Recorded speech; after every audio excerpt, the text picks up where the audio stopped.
Rebonjour les enfants, et là on va passer à la lecture, on va faire la leçon 35. Sur vos livres, elle est sur la page 124, et là on voit l'image. Sur cette image, on voit un garçon, bien un monsieur qui s'appelle Hector. Hector habite à côté, regardez, on a une ambulance, et l'ambulance, il se retrouve à côté de l'hôpital. Alors, la phrase c'est Hector habite à côté de l'hôpital. Et si vous regardez bien, on a Hector, habite et hôpital. Ils commencent tous par une lettre qu'on connaît déjà, c'est la lettre H. Alors on a Hector, habite et hôpital. Au début de ces mots-là, on a la lettre H. Mais on va écouter une autre fois. On a habite et au hôpital. On n'entend rien, on n'entend que ek, a et o. Alors, ce qu'on remarque, c'est que la lettre H est une lettre muette, c'est-à-dire une lettre qu'on ne prononce pas. On l'écrit, oui, mais on ne l'entend pas.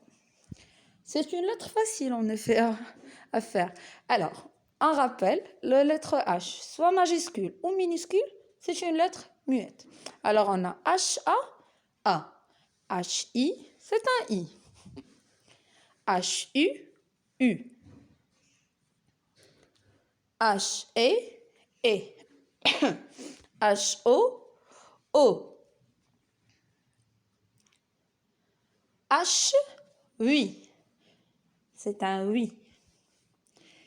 H-A-U, c'est O. H-O-O. Et H-E-E. Et même quand on a le H avec une autre lettre, une consonne, c'est le même. C'est la même lettre. Par exemple, notre TH, c'est un T. Ça ne change pas. Et le RH, c'est un R. Et là, on va passer à la lecture des étiquettes que vous avez sur la page 124 et 125. Suivez la lecture. H-A-A, les habits. H-I-I, une histoire. H-E-E, il est heureux.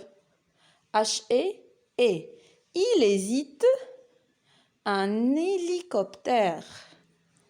H-oui, oui, de l'huile. H-O-O, une horloge. H-I, un hibou. H-U, c'est humide. H-O-O, la hauteur. H, et un héros, un hérisson. TH, on a dit que c'est T. Alors on a TH, c'est un T. Les maths. Le thermomètre. La bibliothèque. RH, c'est un R aussi. Un rhume. Elle est enrhumée. Aussi, on peut trouver le H dans des lettres, dans des mots, je m'excuse, qu'on ne prononce pas, comme le mot un cahier, d'habitude, aujourd'hui et le bonheur. S'il vous plaît, ne confondez pas le H avec le CH. Lisez bien, lisez plusieurs fois et envoyez-moi vos enregistrements.